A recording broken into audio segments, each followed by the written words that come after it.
Hey you guys, see here. Thank you so much for clicking to join me in today's video. Now today I'm going to be sharing with you everything that I made in April, my entries for the Sew April Blouse Challenge, my plans for MeMade May, as well as a housekeeping task that I would like to take care of in May. So to kick things off, the first thing that I made in April is this beautiful satin slip skirt.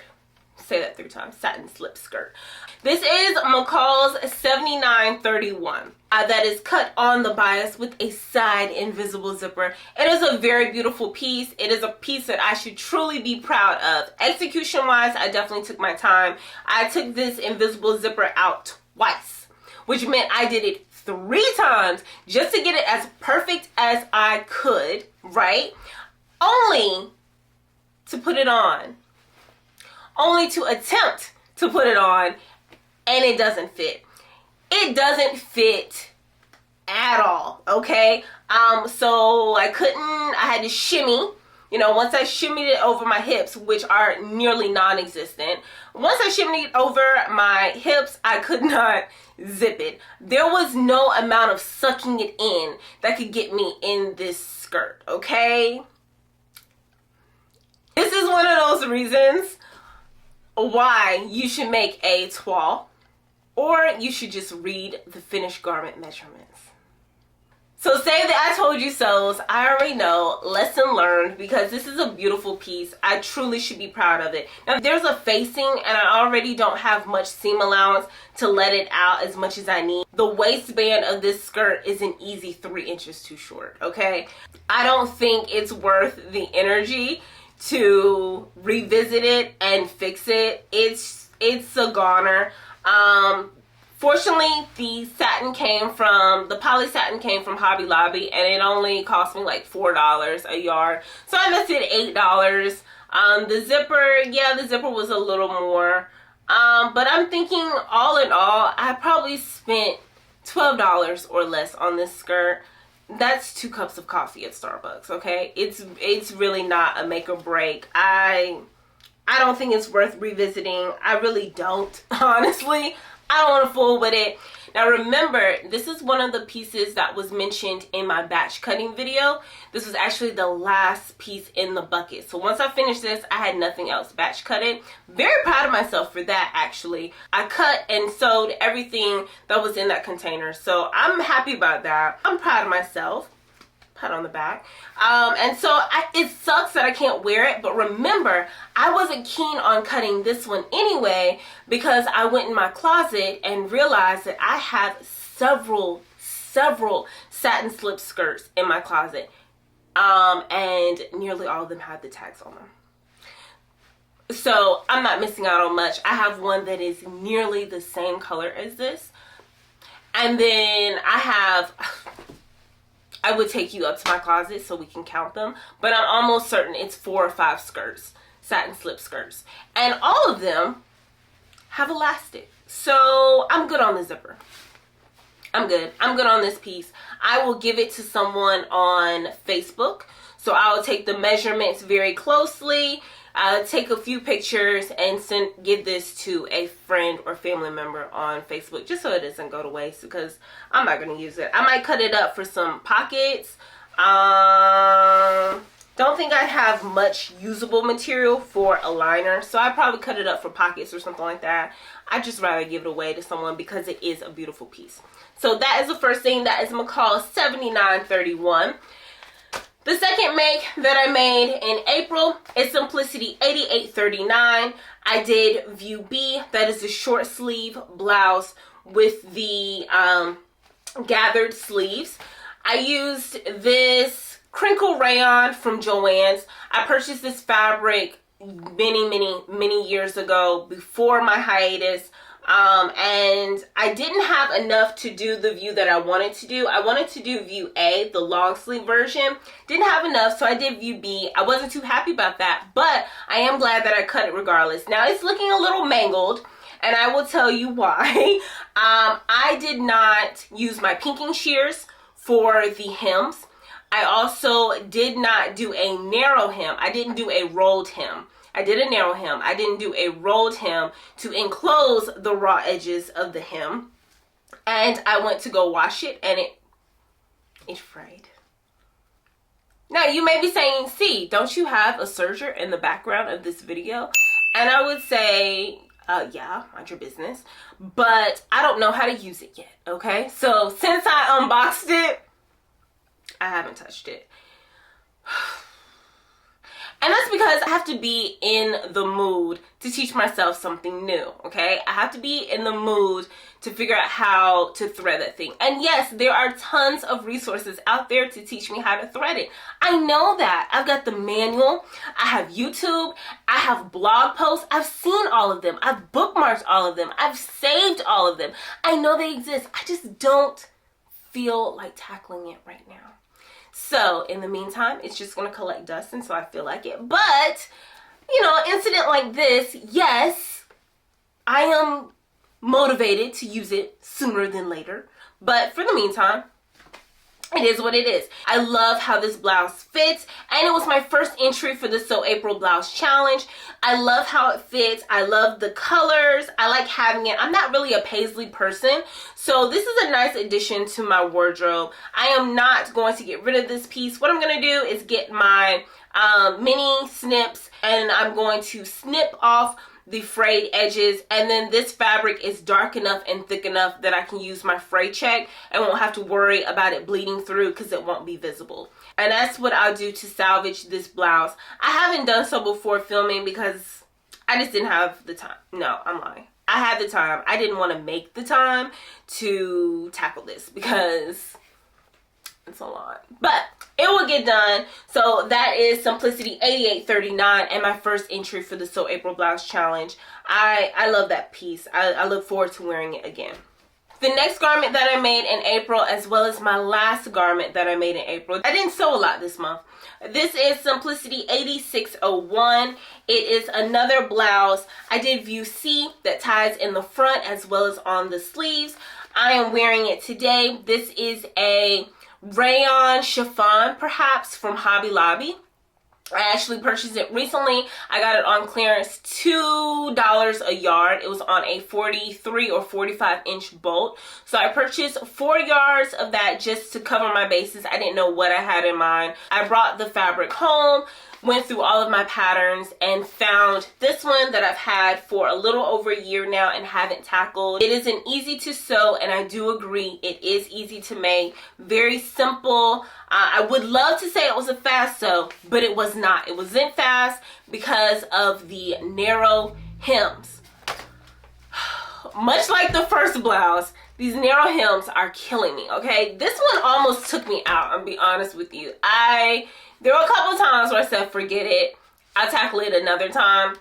But I went ahead and saw it through. I went ahead and finished it up in a day. Working with this chiffon, once again, it would have been great to have my serger operated and up and running. I didn't. And my pinking shears could not get through the fabric. Now, my pinking shears are new, so they don't need to be sharpened. I don't know. It just wouldn't go through the fabric very well at all. I had to fold in the raw edges about 1/4 inch and then fold them again, press it, and then sew it. Man, I'm telling you, was that some time-consuming, tedious work.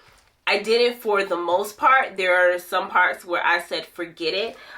One sleeve, I said the heck with it because it took so long to do the other sleeve. And that is because I chose view C and they tie. So I don't know if I would have chosen a different, no, it's looking like regardless, any of these views, you definitely would still have to handle the edges the same if you don't have a serger or if the pinky, and that's a shortcut. The serger would just have a more professional finish to it and you wouldn't have to worry about the fraying.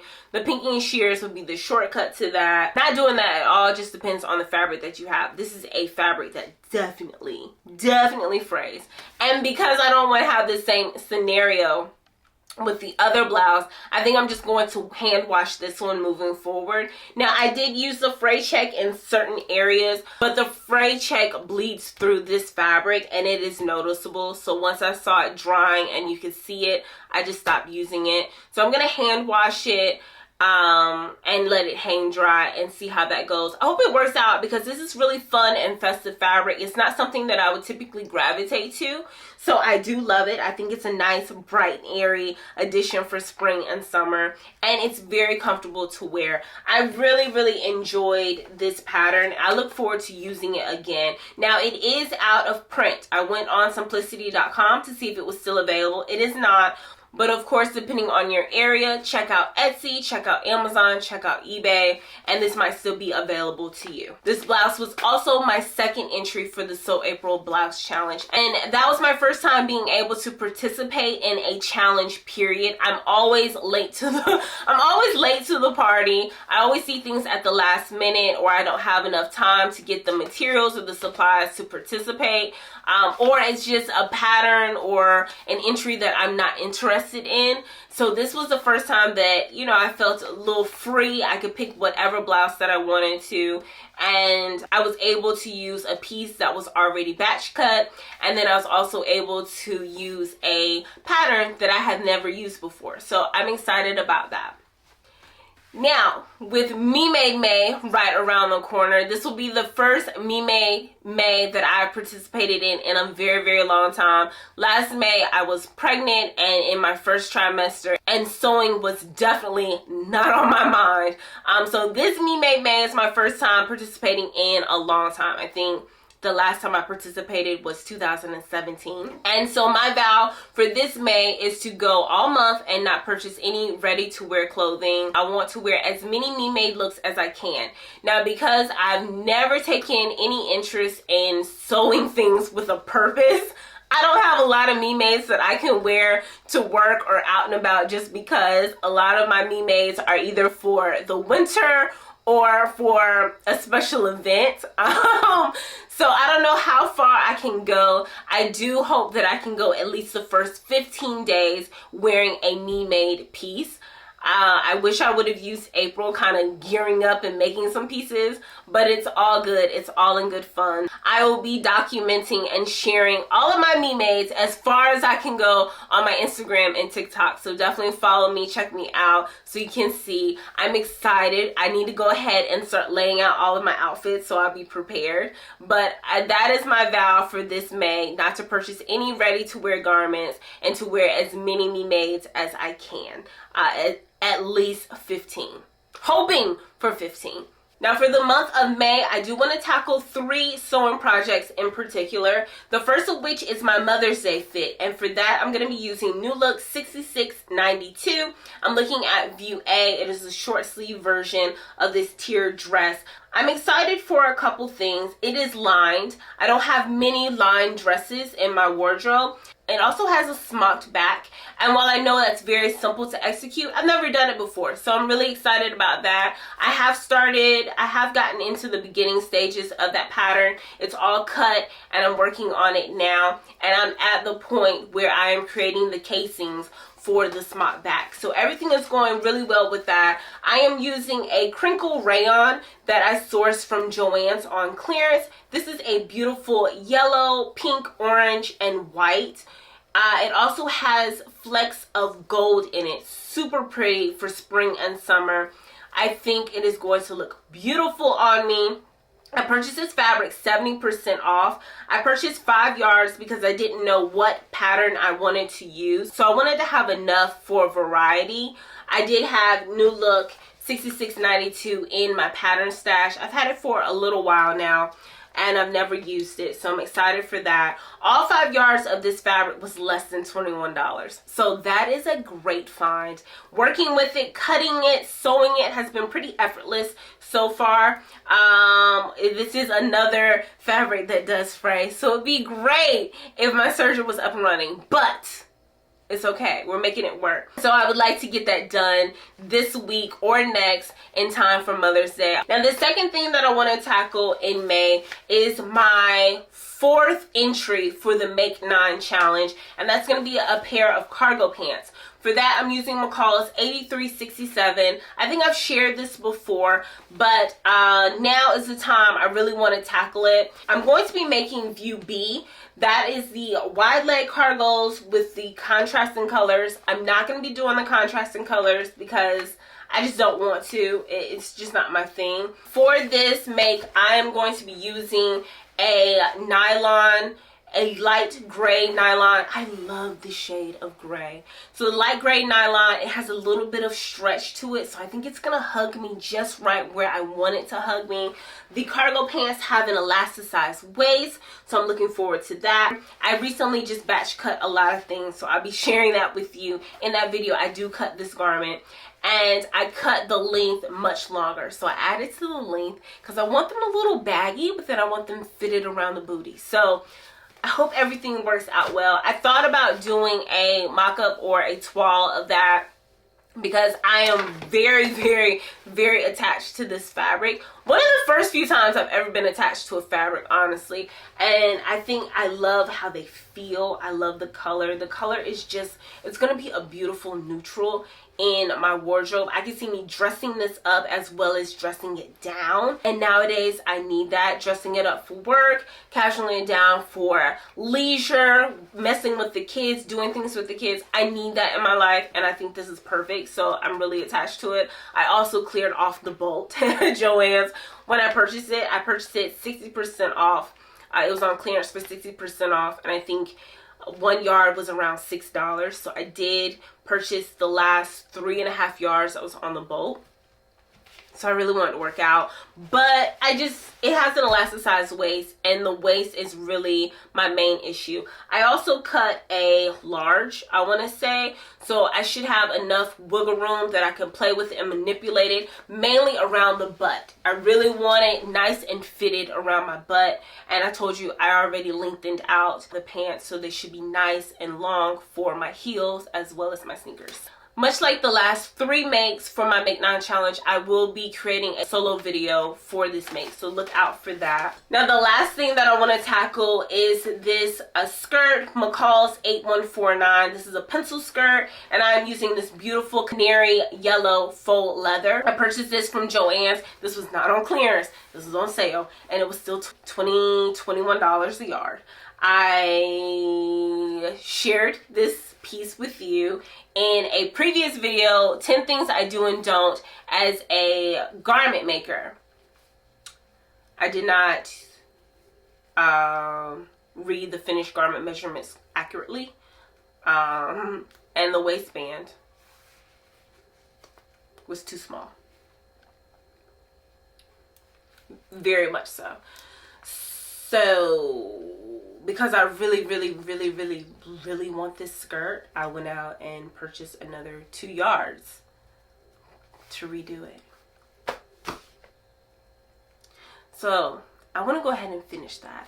I'm excited about this project, not only because it's the faux leather, but also because it will be my first time tackling the fly front. And I think I'm ready for it. I've also picked up a really nice button.